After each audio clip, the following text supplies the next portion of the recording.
Assalamualaikum warahmatullahi wabarakatuh. Ya, teman-teman, selamat bertemu kembali dengan saya di mata kuliah Jurnalisme Investigasi. Di pertemuan sekarang ini, saya akan membahas tentang hambatan dan solusi bagi media atau wartawan dalam pelaksanaan jurnalisme investigasi.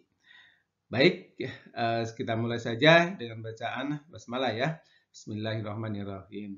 Dan mari kita lihat di slide berikutnya.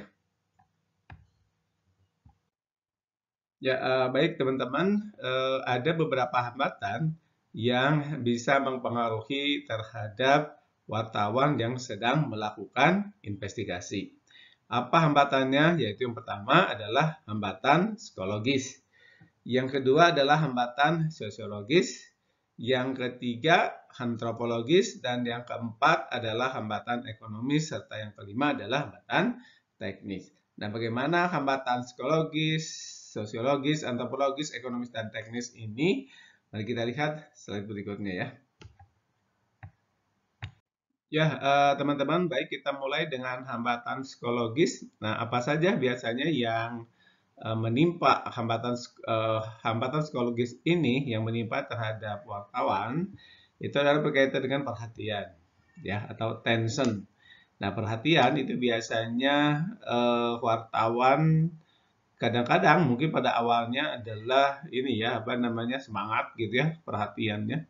Lalu setelah berjalan misalnya berjalan 30%, nah perhatiannya mulai memudar kan gitu ya. Hambatannya misalnya perhatiannya jadi terabaikan kan gitu ya. Nah, untuk menghambatinya atau untuk apa namanya solusi gitu ya. Solusi si wartawan atau tim yang melakukan investigasi ini adalah salah satunya adalah dengan cara focusing. Betul, kan bosan gitu ya, pasti akan menimpa kan gitu ya. Tetapi nanti kita tetap harus pada tujuan awal, maka kita coba fokuskan kembali gitu ya. Sebetulnya tujuan kita itu apa kan gitu ya. Lalu kita mau hasil apa. Nah, itu juga coba kita fokuskan sehingga nanti bisa membantu untuk kembali menjadi perhatian utama dalam pelaksanaan jurnalisme investigasi ini. Yang kedua adalah minat nih. Minat pun juga biasanya berkurang gitu ya. Ini hambatannya minatnya jadi berkurang, tidak seperti sebelumnya. Nah, lalu bagaimana solusinya? Nah, ini salah satunya adalah pentingnya sebuah kasus yang ditutup-tutupi ini diungkap kan gitu ya. Jadi kalau kita bisa kembali melihat pentingnya kasus ini bagi masyarakat gitu ya, bagi nanti perubahan, maka di sini biasanya minatnya akan timbul kembali kan gitu ya. Lalu yang ketiga adalah motivasi. Nah, motivasi pun juga kadang-kadang menjadi hambatan. Motivasinya besar gitu ya. Tapi pada lambat laun sama kayak perhatian, minat jadi berkurang kan gitu ya. Nah, lalu di sini bagaimana cara mengatasinya? Yaitu dengan meningkatkan motif, meningkatkan motivasi atau motif gitu ya, dorongan. Artinya dorongan-dorongan inilah terus ditingkatkan, entah itu nanti antara satu wartawan dengan yang lainnya saling memberikan motivasi kan gitu ya, atau misalnya nanti ada atasannya langsung redaktur misalnya yang memberikan motivasi kan gitu ya.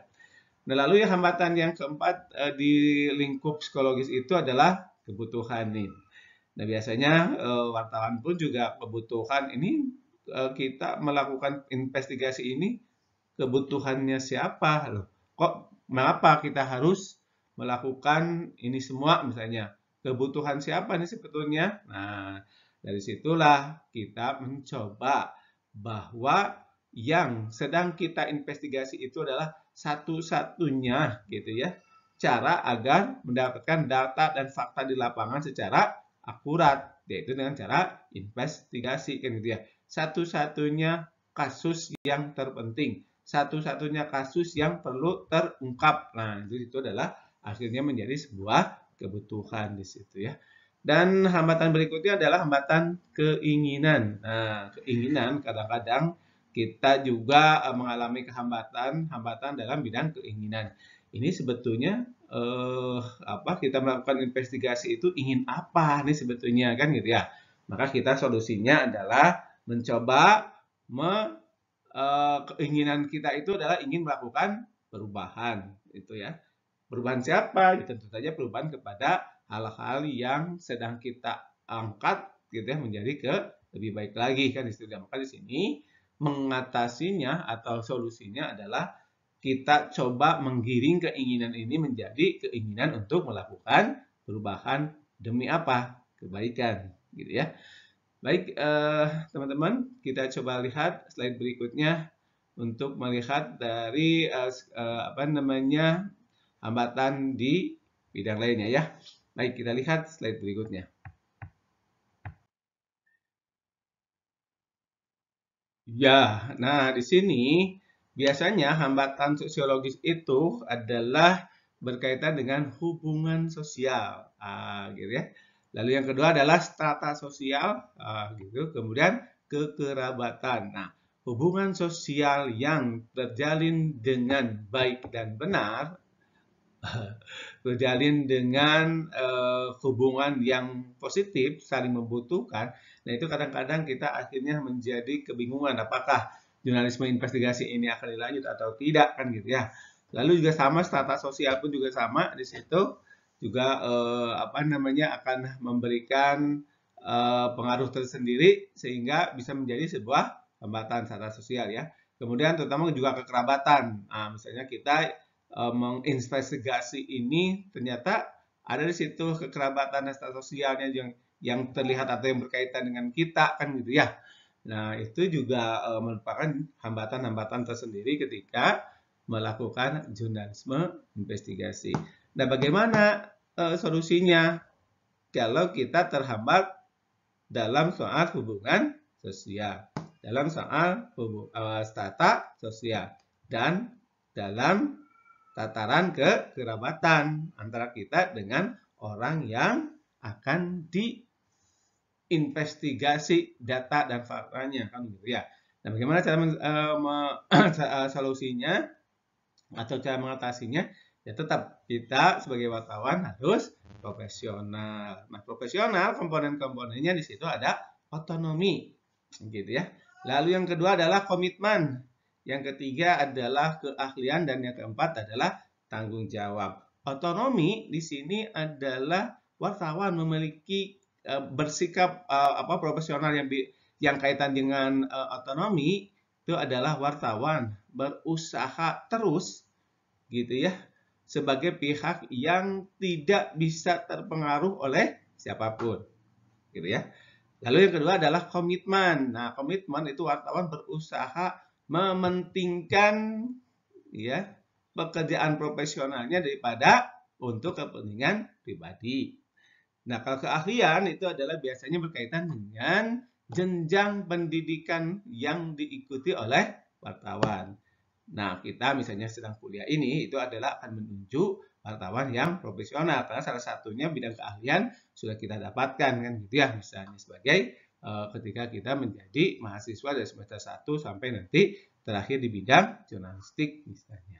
Lalu tanggung jawab. Nah, tanggung jawab itu adalah keinginan gitu ya, keinginan untuk mempertanggungjawabkan semua yang sudah dilakukan oleh wartawan dari mulai mencari, mengumpulkan, mengolah, dan mempublikasikan. Nah, disitulah ada keinginan bertanggung jawab terhadap proses-proses jurnalisme investigasi yang pada akhirnya nanti akan menghasilkan sebuah karya yang ditunjang oleh data dan fakta yang kita peroleh melalui investigasi. Baik, kita lihat di slide berikutnya.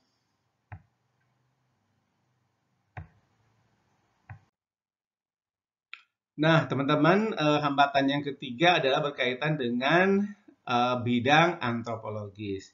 Nah, biasanya gitu ya, dalam kita melakukan investigasi, kita akan menemukan komunikasi yang bersifat konteks tinggi, ya, gitu ya. Konteks rendah dan perbedaan-perbedaan nih. Nah, itulah yang nanti akan menjadi hambatan secara antropologis ketika wartawan melakukan investigasi. Konteks tinggi itu adalah proses atau komunikasi yang biasanya memiliki makna konotasi ya, makna ganda. Nah, misalnya kita ingin mendapatkan sesuatu, lalu si narasumber itu berbicara kemana dulu kan gitu ya, memiliki beberapa ganda, memiliki ganda makna yang berganda kan gitu ya. Nah, itu juga kita harus harus hati-hati. Lalu konteks rendah itu juga biasanya ada yang narasumber yang to the point. Nah, kita juga tetap harus menjadi hati-hati, itu juga menjadi hambatan apakah to the point ini betul-betul ditunjang oleh data dan fakta ataukah hanya sebagai bualan-bualan semata kan gitu ya. Dan yang terakhir di dalam hambatan antropologis ini adalah adanya perbedaan. Nah, sudah jelas perbedaan-perbedaan antara budaya, bahasa, nah, itu pun juga nanti bisa menjadi hambatan-hambatan tersendiri di dalam proses jurnalisme investigasi. Bagaimana solusinya? Ya tetap, yaitu harus profesional wartawannya. Profesional apa? Tadi sudah saya sampaikan. Dari mulai dari mulai otonomi ya, komitmen, keahlian, dan tanggung jawab. Baik, kita lihat slide berikutnya. Ya, teman-teman, hambatan yang lainnya itu adalah hambatan ekonomis dan teknis, gitu ya. Karena biasanya ekonomis dan teknis itu adalah berkaitan dengan masalah sejumlah dana yang harus disiapkan atau saat digunakan ketika kita melakukan jurnalisme investigasi. Karena jurnalisme investigasi ini biasanya melibatkan banyak orang dengan waktu yang lama, dengan ditemukan perlengkapan yang lengkap, maka di situ akan ada timbul secara ekonomis maupun teknis mahal gitu ya, mahal. Dari mulai praproduksi itu mahal gitu ya. Praproduksi termasuk membuat tim gitu ya. Kemudian menugaskan kemana itu kan perlu dana juga di situ ya. Apalagi di dalam produksinya, karena biasanya di dalam jurnalisme investigasi itu kan tidak hanya satu jam saja misalnya, atau tidak hanya setengah halaman saja. Itu kan biasa disampaikan atau dipublikasikan secara berulang-ulang kalau untuk di media cetak. Nah, di pasca produksi pun juga mahal. Nah, gitu ya. Nah, secara teknis, hambatan-hambatan ini juga dialami oleh perusahaan maupun redaksi, gitu ya. Nah, tadi redaksi atau perusahaan pun juga sudah saya sampaikan beberapanya ya. Dari mulai psikologis, gitu ya, sosiologis, nah itu juga sudah disampaikan. Nah, bagaimana cara mengatasinya? Tetap bersifat profesional, baik ketika secara ekonomis itu mahal, baik atau maupun secara teknis yang menimpa perusahaan maupun redaksi, tetap harus bersifat profesional. Gitu ya. Ya, teman-teman, itulah tadi bahasan kita pada pertemuan kali ini. Semoga apa yang saya sampaikan tadi ya bisa memberikan pengayaan, pengetahuan bagi teman-teman tersendiri, dan tentu saja semoga bermanfaat bagi saya sendiri dan bagi teman sendiri kan gitu ya, sehingga kita sama-sama mengambil manfaatnya dari perkuliahan ini. Terus itu tadi yang ingin saya sampaikan, dan saya tutup pertemuan kali ini dengan bacaan hamdalah. Alhamdulillahirabbil alamin, dan sampai jumpa lagi pada pertemuan berikutnya.